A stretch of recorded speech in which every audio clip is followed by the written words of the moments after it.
Okey, hari ini kita nak bincangkan berkaitan dengan konsep mol. Dalam kimia, so kita ada unit mol, nama dia unit lah. So mol ni apa? Merujuk kepada unit.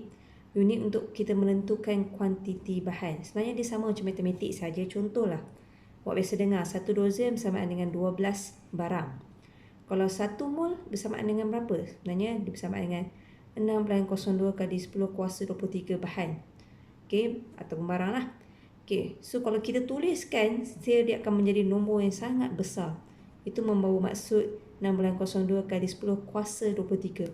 Ini bersamaan dengan 6 hexalien, sangat besar.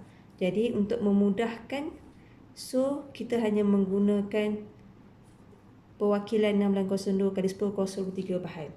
Okey, contohlah.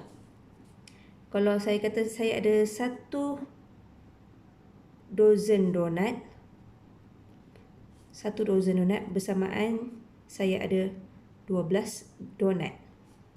Okey, kalau saya kata saya ada 1 mol donat, membawa maksud saya ada 6 hexalien donat. So maksudnya terlalu banyak. Okey. Okey, donat mol, so cuba tengok. Okey, dia hanya perwakilan untuk menentukan kuantiti bahan saja.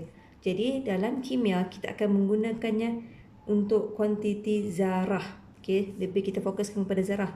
Apa maksudnya? Maksudnya kita akan fokus. Okey, jadi dalam kimia kita akan fokus ni. 1 mol sebenarnya bersamaan dengan 6.02 kali 10 kuasa 23 zarah. Okey, bila saya sebut zarah, ingat balik sama ada atom, dalam bentuk atom, dalam bentuk molekul ataupun ion. Okey, contohlah. Okey, contoh saya kata saya ada 1 mol gas hidrogen. Okey, bila saya sebut gas hidrogen, so ini dalam keadaan bentuk molekul. Jadi saya ada berapa sebenarnya kan? 1 mol hidrogen bersamaan juga dengan 6.02 kali 10 kuasa 23 molekul hidrogen. Okey, so dalam 1 mol hidrogen tu saya ada nilai ni. 6.02 kali 10 kuasa 3 molekul hidrogen. So sangat banyak sebenarnya. Okey, kenapa dengan nombor ini? Sebenarnya nombor ini merupakan nombor Permala Avogadro. Okey, nombor ini merupakan nombor Permala Avogadro. Okay, kalau awak tengok nilai yang besar ni sebab apa? Sebab kita tak boleh nampak atom, tak boleh nampak molekul, tak boleh nampak ion. Jadi sebab tu nilai dia sangat besar. Sebab atom, molekul, ion ni sangat kecil. Jadi sebab tu nilai dia besar lah. Okey, nanti kita akan tengok bagaimanakah pengiraannya.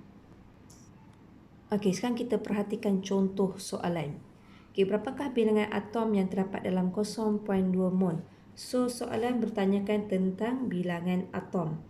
So, atom ini tadi merujuk kepada zarah lah. So, sebenarnya soalan tanya berkaitan dengan atom iaitu zarah. So, kita cari nilai atom. Dan diberi pada kita ialah mol. Diberi pada kita ialah mol. Okey. So, nak senang, paling senang kita tulis dahulu 1 mol bersamaan dengan berapa zarah. Kita tulis yang tu dahulu. Okey, jadi kita tuliskan siap-siap. 1 mol bersamaan 6.02 kali 10 kuasa 23 zarah.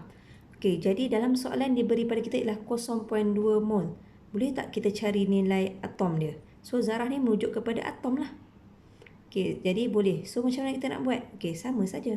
Kalau 1 mol 6.02 kali 10 kuasa 3. Jadi kalau 0.2 mol, ya kita darabkan saja. Jadi 0.2 mol. Okey, jadi saya akan ajar gunakan kalkulator. Jadi kita tekan saja 0.2 darab. Okey, salin balik 6.02 eksponen. Tekan eksponen, so dia akan jadi E, so 23. So kita akan dapat nilai dia.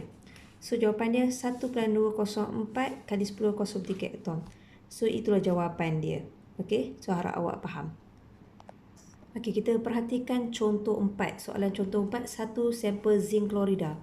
Okey, dia beritahu ke awak berkaitan dengan zinc klorida. So saya maklumat pertama, zinc klorida ini merupakan ion.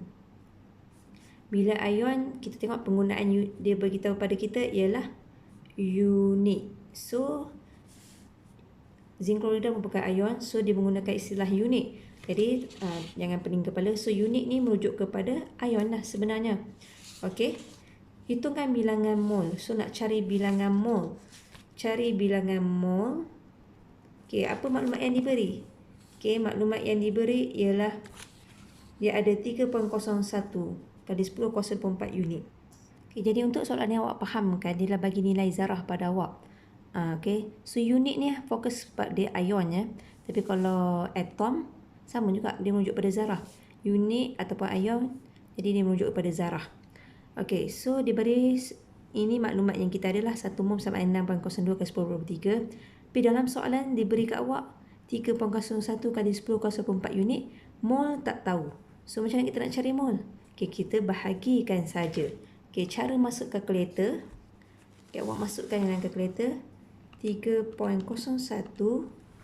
tekan saja 3.01, eksponen, jangan lupa eksponen 24 bahagi dengan 6.02, okey, eksponen 23. So kita akan dapat jawapannya ialah 5 mol. Okey, so harap awak faham.